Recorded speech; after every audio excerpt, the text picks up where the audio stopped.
안녕하세요. 창세기 52번째 시간 25장 12절에서 26절까지 말씀 함께 보시겠습니다. 오늘 말씀에서는 이스마엘 족보와 에서와 야곱의 출생에 대해서, 그러니까 이삭의 아들인 에서와 야곱의 출생에 대해서 기록되어 있습니다.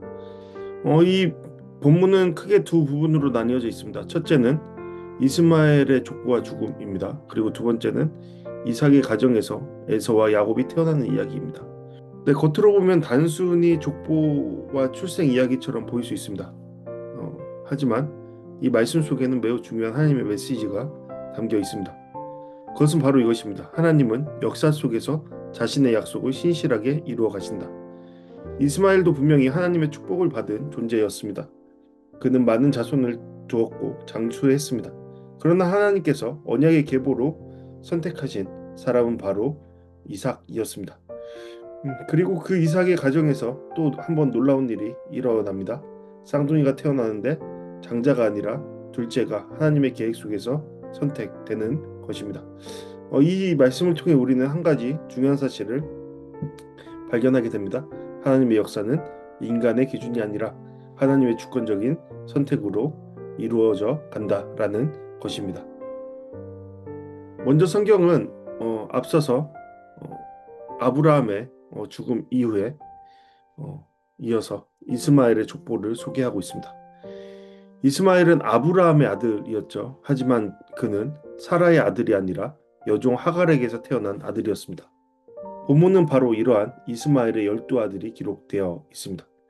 성경은 이들을 12지도자라고 설명하는데요. 이것은 매우 중요한 표현입니다. 왜냐하면 하나님께서 이미 창세기 17장에서 이스마엘도 큰 민족을 이룰 것이다 라고 약속하셨기 때문입니다. 즉 이 족보는 단순한 이름 목록이 아니라 하나님의 약속이 실제 역사 속에서 이루어졌다라는 증거가 되는 말씀입니다. 또한 성경은 이스마엘이 137세까지 살았다고 기록하고 있는데요. 성경에서 많은 자손과 장수는 하나님의 복을 의미하죠. 그러므로 이 말씀은 이렇게 말해줍니다. 이스마엘은 언약의 계보는 아니었지만 하나님의 축복을 받은 인물이었다라는 겁니다. 그리고 그의 후손들은 하윌라에서 술까지, 즉 애굽에서 아수르에 이르는 넓은 지역에 살게 됩니다. 이것은 이스마엘 민족이 광대한 유목 부족 공동체로 성장했다라는 것을 보여주는 대목입니다. 이제 성경의 초점은 이스마엘이 아닌 이삭의 가정으로 옮겨집니다. 이삭은 40세, 40살에 리브가와 결혼합니다. 하지만 문제가 있었습니다. 리브가는 아이를 낳지 못하는 상태, 즉 불임이었습니다. 여러분, 이 장면은 매우 익숙하죠. 왜냐하면 사라도 같은 문제를 겪었기 때문입니다. 성경에서 반복적으로 등장하는 이 장면은 하나의 중요한 메시지를 전달해 줍니다. 생명은 인간의 능력으로 만들어지는 것이 아니라 하나님이 주시는 선물이라는 겁니다. 이삭은 아브라함과 달리 다른 방법을 찾지 않았습니다.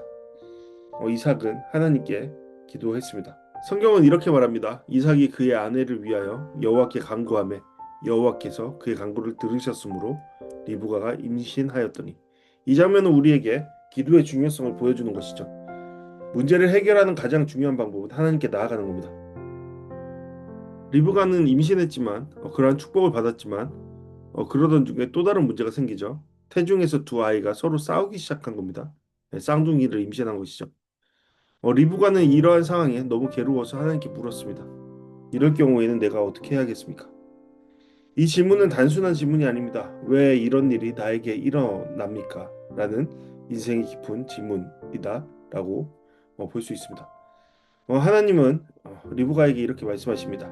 두 국민이 내 태중에 있구나. 두 민족이 내 복중에서 나뉠 것이다. 큰 자가 어린 자를 섬길 것이다. 이 말씀에는 세 가지 중요한 내용이 있습니다. 첫 번째로 리브가의 태속에는 두 민족의 시작이 있다라는 겁니다. 그리고 두 번째로 두 민족은 서로 갈라질 것이고, 세 번째로 큰 자가 어린 자를 섬기게 될 것이라는 겁니다. 이것은 당시 문화에서는 장자가 모든 것을 상속받는 것이 당연했기에 굉장히 충격적인 그러한 소식이었습니다. 그러나 하나님은 그 질서를 뒤집으시죠. 이것은 성경에서 반복되는 하나님의 방식입니다. 하나님은 이미 이삭을 선택하셨고 요셉을 높이셨으며 다윗을 선택하셨습니다. 하나님께서는 항상 사람들이 예상하지 못하는 방법으로 일하시죠. 네, 그런 하나님께 우리는 권리를 포기하며 하나님의 뜻대로 나아가는 것, 그러한 우리의 모습이 요구된다라는 것을 다시금 확인하게 됩니다. 마침내 해산할 때가 되어 리브가는 쌍둥이를 낳았습니다. 먼저 나온 아이는 붉고 온몸에 털이 많았던 에서였습니다.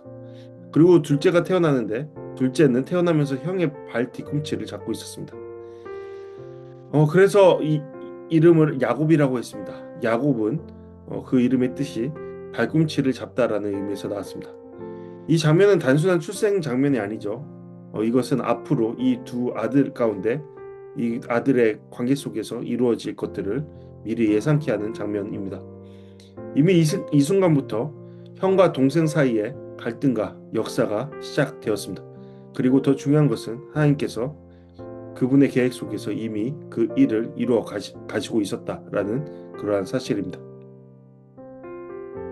우리는 오늘 말씀을 통해 세 가지 중요한 교훈을 생각할 수 있습니다. 첫 번째로 하나님의 약속은 반드시 이루어진다라는 겁니다. 이스마엘에게도 하나님의 약속이 있었고 그 약속은 실제 역사 속에서 이루어졌습니다. 그러니 하나님이 하신 말씀은 결코 사라지지 않습니다. 하나님께서 우리 가운데 무엇을 약속하셨습니까? 그것은 반드시 이루어지리라 믿습니다. 두 번째로 하나님의 선택은 인간의 기준과 다르다라는 겁니다. 사람들은 장자를 선택했지만 하나님은 때로 둘째를 선택하셨습니다. 하나님은 우리의 조건이 아니라 하나님의 뜻과 계획으로 일하십니다.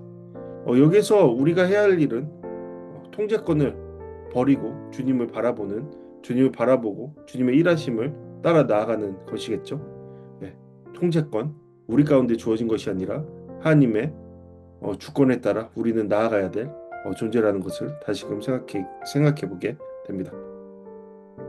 세 번째로 하나님은 우리의 기도를 들으시는 분이시다라는 겁니다. 이삭은 문제를 인간적인 방법으로 해결하지 않았습니다. 이삭은 하나님께 간구했습니다. 그리고 하나님께서 계획하신 그 일을 그 기도를 통해 응답해 주셨습니다. 기도는 단순히 문제를 해결하는 마지막 방법이 아니라 가장 먼저 선택해야 할 방법입니다. 기도를 통해 하나님의 응답을 받고 기도를 통해 하나님을 더 알아가는 우리의 삶이 되기를 축복합니다. 네, 우리 오늘 이 시간 말씀을 통해서 함께 기도하는 시간 갖도록 하겠습니다. 첫 번째 기도 제목, 하나님의 계획을 신뢰하는 믿음을 달라고 함께 기도하길 바랍니다. 하나님께서는 우리의 생각과 계획을 넘어서서 더 크고 선하신 계획을 이루신다는 것을 오늘 말씀을 통해 믿게 하십니다. 그러함으로 우리는 상황이 이해되지 않을 때에도 하나님의 뜻을 신뢰하며 살아가는 믿음을 가져야 합니다. 그것을 위해 우리는 기도해야 할 것이죠. 두 번째로 기도의 삶을 살도록 우리는 기도해야 할 겁니다. 이삭이 문제 앞에서 하나님께 간구했던 것처럼 우리 또한 삶의 여러 어려움과 문제 속에서 우리 자신의 방법, 사람의 방법보다는 먼저 하나님께 기도하는 삶을 살게 해달라고 그러한 모습으로 나아가야 할 것입니다. 그러한 마음 달라고, 그러한 우리의 태도 이뤄달라고 주님께 기도하는 그러한 시간 되었으면 좋겠습니다. 세 번째로 하나님의 약속을 붙드는 삶을 위해 함께 기도하길 바랍니다. 하나님께서 하신 약속은 반드시 이루어진다라는 것을 오늘 말씀을 통해 다시 한번 기억하면서 우리의 눈에 보이는 상황이 아니라 우리의 감정대로의 판단이 아니라 하나님의 말씀을 붙들고 살아가는 삶이 되도록 함께 기도하길 바랍니다. 네, 이러한 기도 제목으로 함께 기도하시겠습니다.